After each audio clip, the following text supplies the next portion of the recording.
Voilà, nous sommes très heureux de nous retrouver pour continuer ces émissions sur l'adolescence. Je crois qu'il y a tellement à dire que cela me fait transpirer tellement il y a à dire. Mais nous sommes très heureux de passer ce temps avec vous et de le partager. Donc, dans cette émission, on a tous besoin.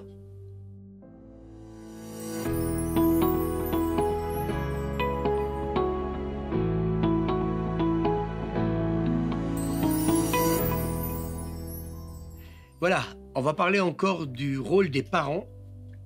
Le rôle des parents n'est pas d'élever des enfants parfaits, mais de leur apprendre à devenir des êtres humains indépendants, éclairés, respectueux et assez confiants pour atteindre leur but et réaliser leurs rêves.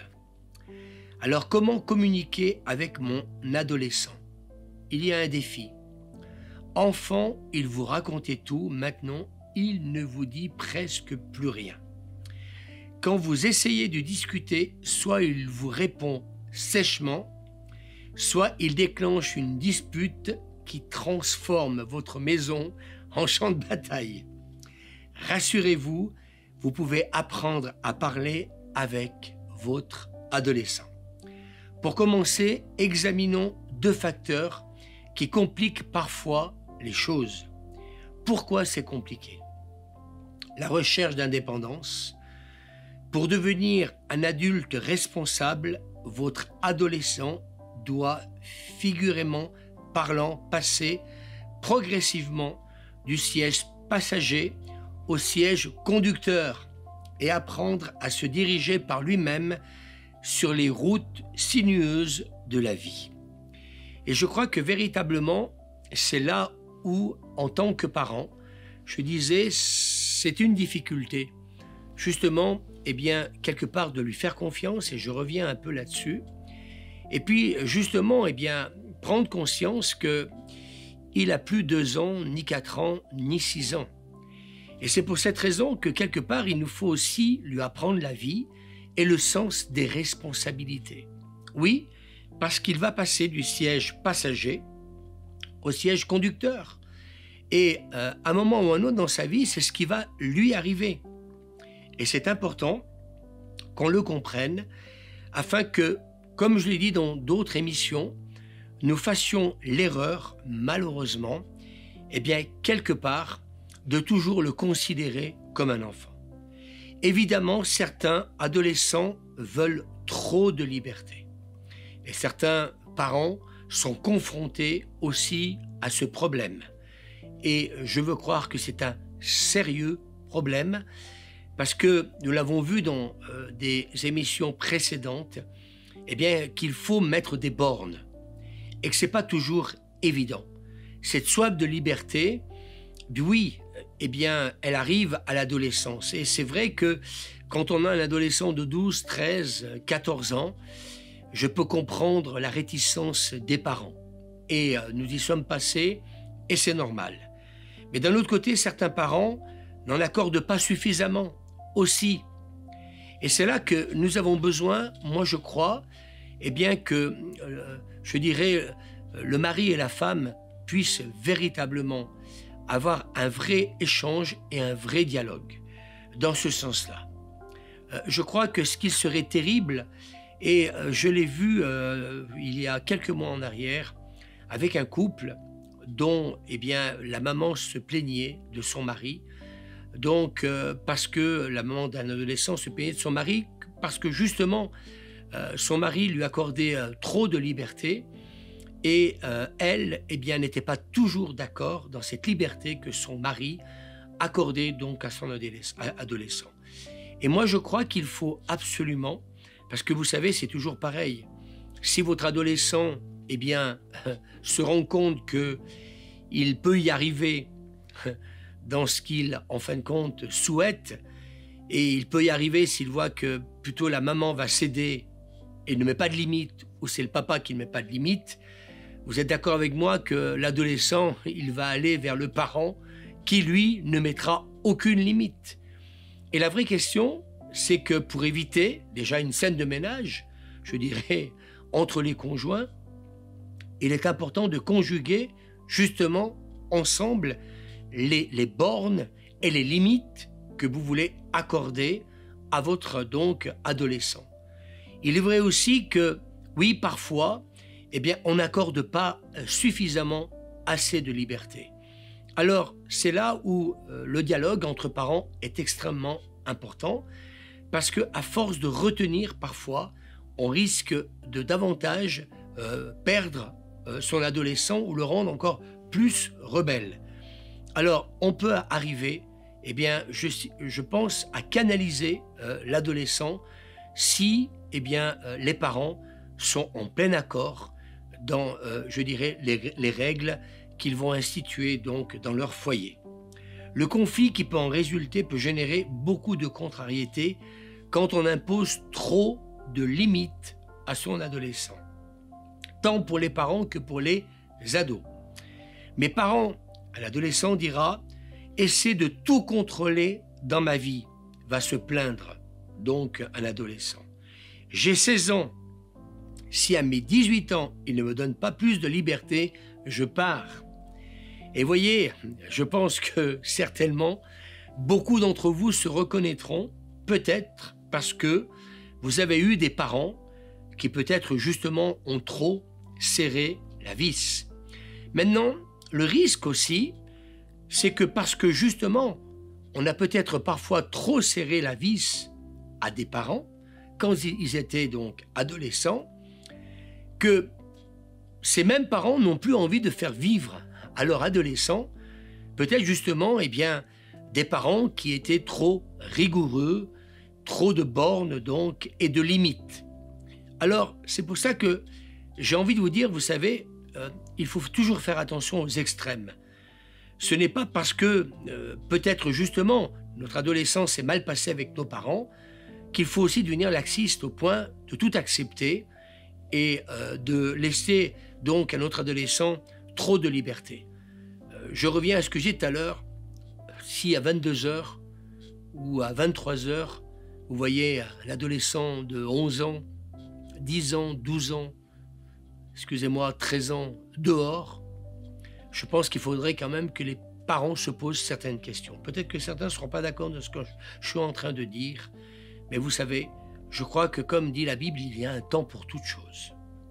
Et surtout si l'enfant est scolarisé, l'adolescent il est scolarisé, écoutez, je pense qu'un médecin vous dira que ce qu'a besoin votre adolescent, c'est comme tous les adolescents, eh bien écoutez, c'est de dormir et avoir les heures qu'il faut pour justement récupérer. Soyons pas surpris, après, que l'enfant n'écoute pas l'adolescent, parce que je disais tout à l'heure, il ne faut pas considérer comme un enfant, que l'adolescent, après, puisse s'endormir donc à l'école et puis apporter des mauvaises notes, tout simplement parce que, comme nous en tant qu'adultes, si on ne dort pas assez, eh bien, vous connaissez donc la suite. Donc, le raisonnement abstrait, un jeune enfant raisonne de façon concrète. Pour lui, tout est blanc ou noir. Un adolescent, lui, peut percevoir le gris, les nuances.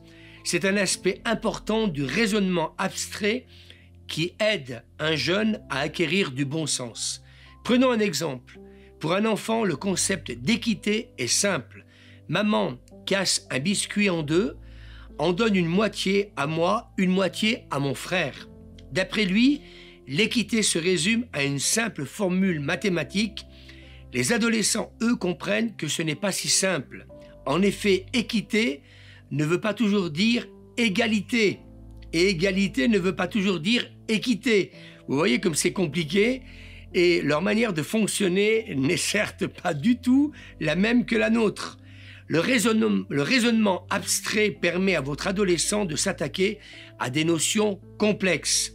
L'inconvénient, cela peut également l'amener, eh bien malheureusement, à s'attaquer à vous.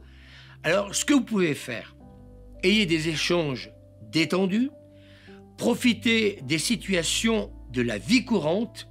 Par exemple, des parents se sont rendus compte que leurs adolescents ont davantage tendance à s'ouvrir à eux quand ils font ensemble des tâches ménagères.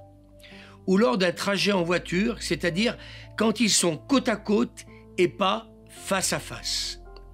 Et c'est important qu'on puisse comprendre donc ces choses-là. Restons brefs. Vous n'avez pas besoin de débattre jusqu'au bout de chaque problème.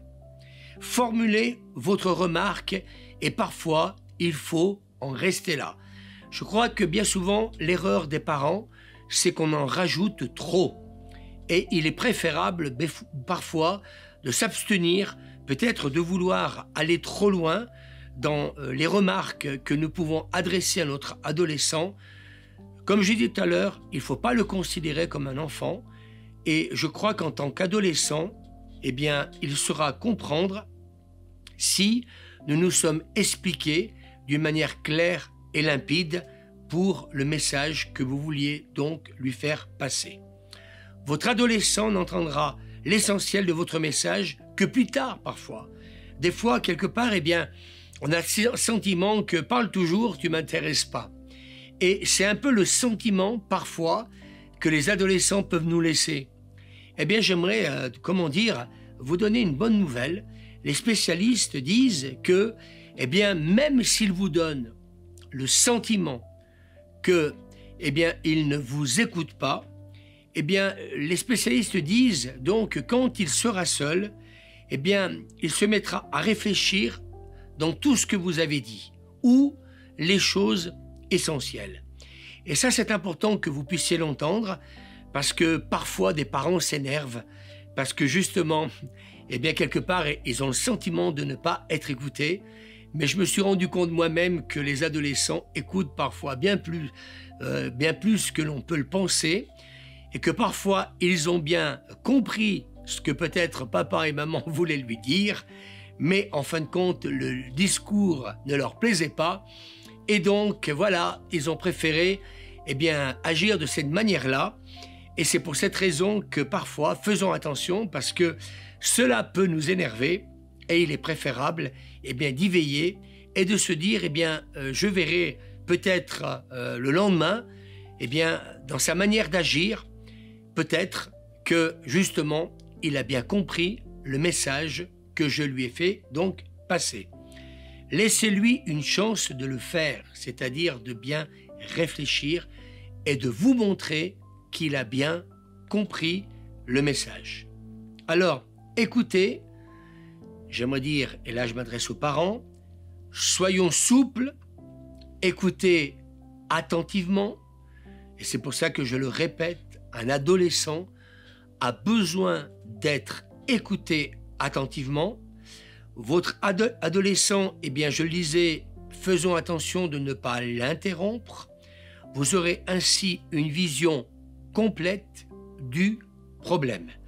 Et parfois, je remarque que les parents pensent très vite avoir compris ce que donc votre adolescent était en train de vous exprimer, mais malheureusement, eh bien, vous l'avez coupé, donc alors qu'il était en train de vous partager quelque chose, et malheureusement, il va se sentir incompris, et parfois, parce que nous pouvons penser que nous avons compris, eh bien peut-être que ce n'est pas le cas, et là, à ce moment-là, eh bien, ne soyez pas surpris, eh bien, qu'il ne voudra plus partager avec vous, tout simplement parce qu'il n'a pas eu, eh bien, une écoute attentive.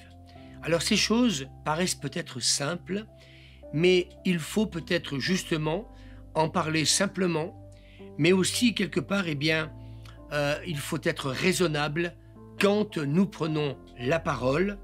Et puis quelque part, eh bien, j'ai presque envie de vous dire parfois qu'il faut donc s'en tenir tout simplement, eh bien, rigoureusement donc aux règles qui ont été établies.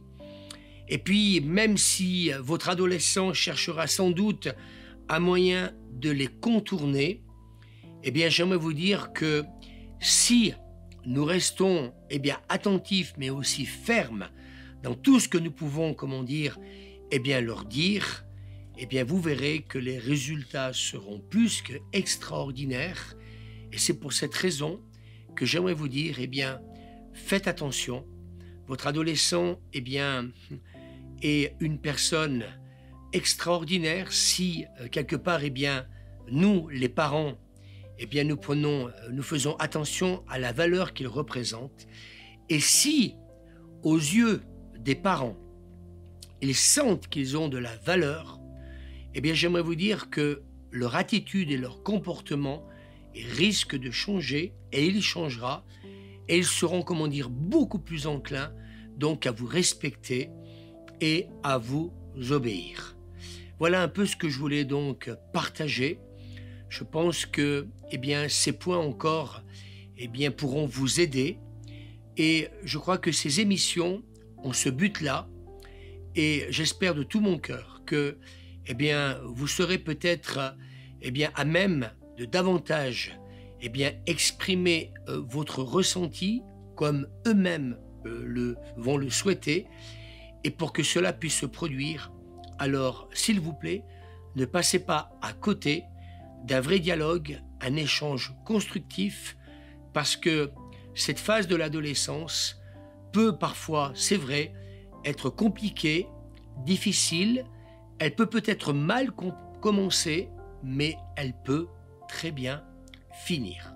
Voilà ce que je voulais donc partager avec vous, et j'espère de tout mon cœur que eh bien, cela sera donc positif et pourra vous aider à vivre avec vos adolescents une relation, j'ai presque envie de vous dire parents, et puis oui, j'ai envie de dire parents, adolescents, mais n'oublions pas qu'ils sont pour nous un fils et une fille, et ça c'est important. Merci beaucoup. Chers amis, on a tous besoin d'un médecin, d'un kiné, d'un banquier, d'un charpentier, d'un avocat, d'un psychologue, d'un comptable et pourquoi pas d'un homme d'église. Cela se faisait non seulement par le passé, mais se pratique également aujourd'hui. Si vous souhaitez prendre contact avec nous, un téléphone le 09 53 61 77 96 ou pourquoi pas sur rendez-vous, lieu la Cité de Lumière, l'adresse le 46 rue du Faubourg Sermoran à Voiron